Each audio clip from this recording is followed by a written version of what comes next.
देखिए, सभी हमारे पत्रकार भाई, आज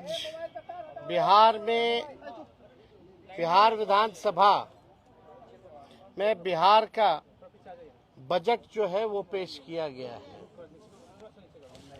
और ये सरकारी पन्नों पर झूठ और जुमलों की स्याही से लिखा हुआ भाषण जो है माननीय उप मुख्यमंत्री सम्राट चौधरी जी ने पढ़ा है, मगर इससे जमीनी सच्चाई कुछ और है, वास्तविकता कुछ और है। और पूरी तरीके से जब हम लोगों की सरकार 2015 में महागठबंधन की थी, उस जमाने से ही ये बात पुरानी बातें दोहराई गई हैं। हर ब्लॉक में स्टेडियम बनेगा। शायद इनको स्टेडियम की परिभाषा समझ में नहीं आती है। आज तक 10 सालों में या इतने सालों में आज तक जो है किसी भी प्रखंड में ढंग का स्टेडियम आज तक नहीं बना है। वही पुरानी बातें जो 5 घंटों में जो है पटना पहुंचेंगे, 4 घंटों में पहुंचेंगे, लेकिन स्थिति क्या है? पुल पुलिया टूटता रहता है, भ्रष्टाचार का भेंट चढ़ता रहता है। एक पुल मेगा जो पुल जो बन रहा है वो एक बार नहीं 3-3 बार टूटता है, फिर भी किसी पे कार्रवाई नहीं होती है।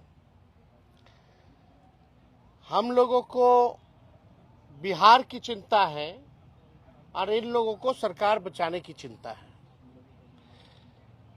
हम लोगों को लगा कि इस आखिरी बजट में जो इस मौजूदा सरकार जो एनडीए की सरकार है नीतीश कुमार जी के नेतृत्व में, ये इन लोगों का आखिरी बजट है। अब ये लोग दोबारा सत्ता में आने वाले लोग नहीं हैं। आखिरी बजट में हम लोगों ने कल मांग भी की थी कि 200 यूनिट फ्री में बिजली किया जाए, किसानों का जो ऋण है वो माफ किया जाए, उनको फ्री में बिजली उपलब्ध कराया जाए। माई बहन मान योजना के तहत कम से कम 65% ऐसी महिलाएं जिनको खून की कमी है। बिहार प्रदेश में सबसे ज्यादा बौनेपन की शिकार जो होते हैं बच्चे हो रहे हैं पूरे देश में। इनको कम से कम 2500 रुपया प्रति माह जो है वो दिया जाए। हम लोगों की मांग थी कि गैस सिलेंडर को जो है 500 रुपया कर दिया जाए। वृद्धा पेंशन, विधवा पेंशन, दिव्यांगों का पेंशन 400 से बढ़ा करके ये 1500 रुपए कर दे। लेकिन इसमें कहीं भी इस मौजूदा बजट में इस एनडीए की सरकार ने ध्यान नहीं दिया। लेकिन आखिर कब तक नहीं करेंगे? हम लोग हमेशा इस लड़ाई को लड़ेंगे और इनसे जो है नाक रगड़वा करके भी करवाना पड़े तो महिलाओं के खाते में उनको आर्थिक न्याय दिलवाने का काम हम लोग जरूर करेंगे। आप बताइए, 3,17,000 करोड़ का बजट इन्होंने बताया है भाई। 3,17,000 करोड़ का। टेक्निकल हम बात अगर पूछे तो सरकार को रेवेन्यू तो आ ही नहीं रहा, राजस्व तो मिल ही नहीं रहा, तो ये अचानक से 3,17,000 कैसे पहुंच गया? जब बिहार को रेवेन्यू ही नहीं आ रहा है तो ये 3,17,000 कैसे पहुंच गया? बात है कि ये इन्फ्लेटेड बजट है। बढ़ा चढ़ा करके अगर बोलना ही था तो 3 लाख का, ये लोग 5 लाख बोल देते हैं, 5 लाख करोड़ करेंगे, तो इसका कोई मतलब नहीं है। पिछले बार भी जो बजट में इन लोगों ने घोषणा किया था, कौन सा काम जो है इन लोगों ने पूरा करने का काम किया है? पूरी तरीके से जो है धरातल पे कुछ नहीं नजर आ रहा। 7 निश्चय की बात करते थे, 7 निश्चय का बताओ कौन सा योजना सफल है? 7 निश्चय 2 की बात करते थे, बताओ 7 निश्चय 2 की योजना कौन सी सफल है? कोई तो योजना सफल नहीं हो पा रहा। ये पूरी तरीके से बिहार के हित में ये बजट है ही नहीं। ये केवल कागजों पर जो है ये बजट जो है केवल रह जाएगा, जैसा कि हम लोगों ने पूर्व में भी देखा है।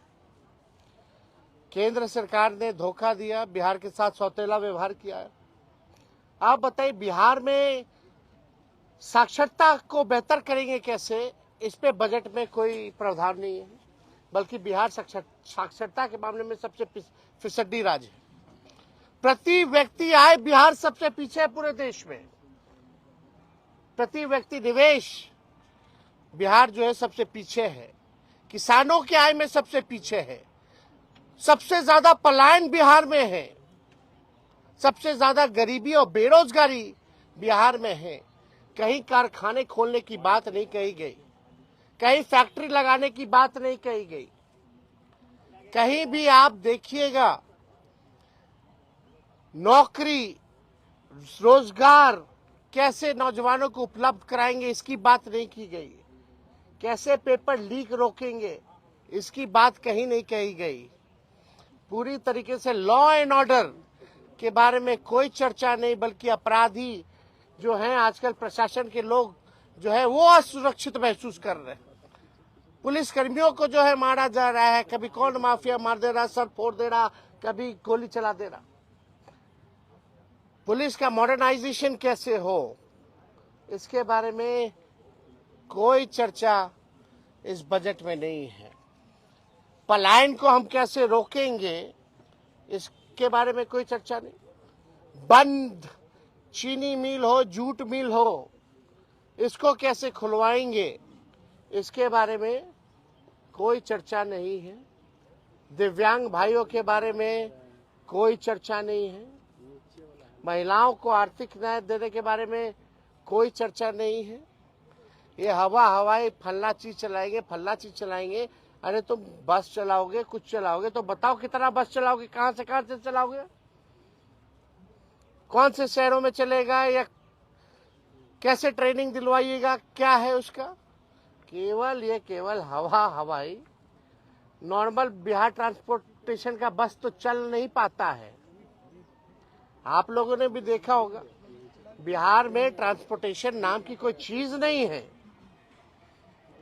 और फलना बातें जो है कही जा रही है। गरीबी, बेरोजगारी, पलायन, महंगाई, मिडिल क्लास फैमिली हो या गरीब परिवार हो, महंगाई से सब लोग अफेक्टेड है, लेकिन महंगाई के बारे में कोई चर्चा नहीं की गई। यह पूरी तरीके से बेकार का बजट है, बिहार के हित में नहीं है। और इन लोगों को कोई बिहार कैसे अव्वल राज्यों में आए, बिहार के लोगों की तरक्की कैसे हो, इन लोगों को कोई चिंता नहीं है। हालांकि कल हमारा इस पे डिटेल में सदन में भाषण होगा। उस भाषण में एक एक चीज का जो है इन लोगों का पोल हम लोग खोलने का काम करेंगे। झूठ का पुलिंदा चलने वाला नहीं है।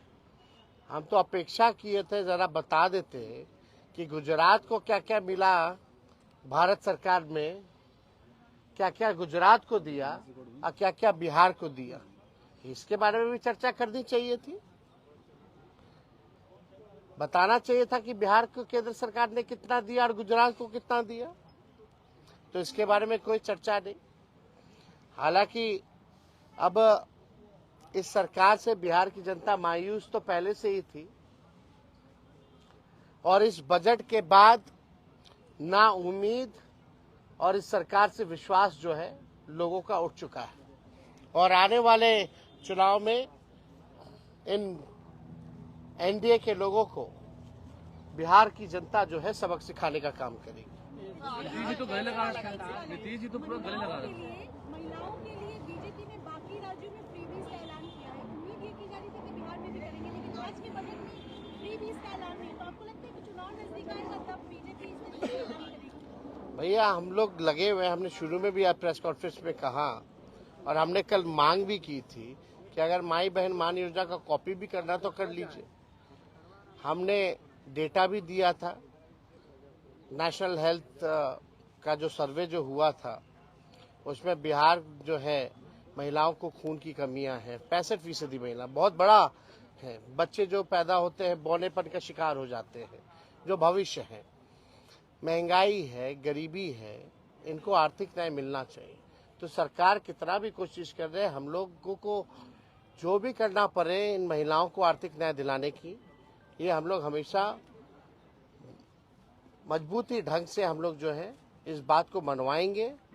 और ये लोग नहीं करेंगे तो आने वाला जो हम लोगों का सरकार होने जा रहा है, पहले महीने से ही माई बहन मान योजना, इस योजना की शुरुआत करेंगे और माताएं बहनों को 2,500 रुपया हम लोग देंगे। काफी खुश लग रहे थे सम्राट चौधरी का पीठ ठोका। भाषण खोखला था तो पीठ ठोक करके नजर उधर करना था। आपसे भी बातचीत नीतीश कुमार की इशारों में हो रही थी।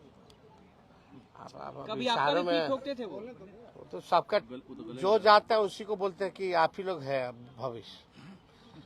आपसे भी तो जो नया लोग मिलता है, नीतीश कुमार जी की आदत है, अब तो आप ही को संभालना है, अब तो आप ही को देखना है।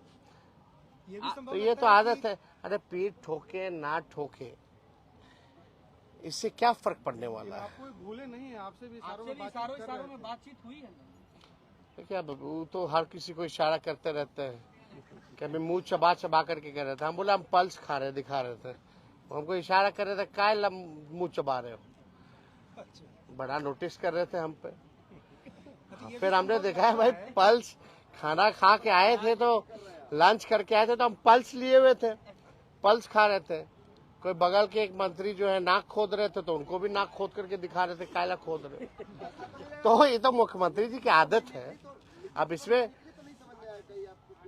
नहीं, हम कहाँ कौन होते हैं भाई, हमारी हैसियत है।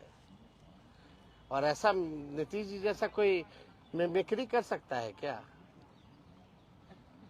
कोई नहीं कर सकता। अच्छा, ये संभव आपको लगता है कि चुनाव के कुछ महीने पहले फ्री बीज की कुछ घोषणा हो जाए जो आज नहीं हुई है? अब भैया आप उन लोगों से पूछिए। हम लोग तो चाहते थे यही सरकार कर दे, नहीं करेगी तो हम लोग करेंगे। सुनील सिंह मामले में सुप्रीम कोर्ट का फैसला आया, उसके बाद भी जो है सदन में प्रवेश नहीं किया जा रहा है। ये तो तानाशाही है ना भाई। अब नियम कायदा, नियमावली, संविधान, ये एनडीए के लोगों को कोई मतलब है इससे? सुप्रीम कोर्ट का ऑर्डर कोई मतलब थोड़ी रह गया। इसी को ना असल में गुंडा राज और तानाशाही कहते हैं।